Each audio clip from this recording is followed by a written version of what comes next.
First of all, don't worry about my charging cable. It goes in the back of my Jeep. Here's your cam position sensor tapped into the black and blue, which is your sensor return. That's going to go up here into here.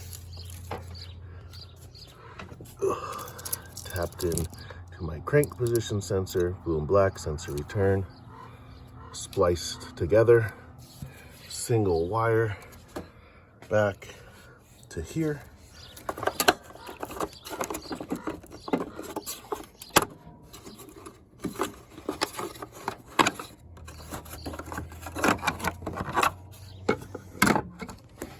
Right here, I don't remember the color.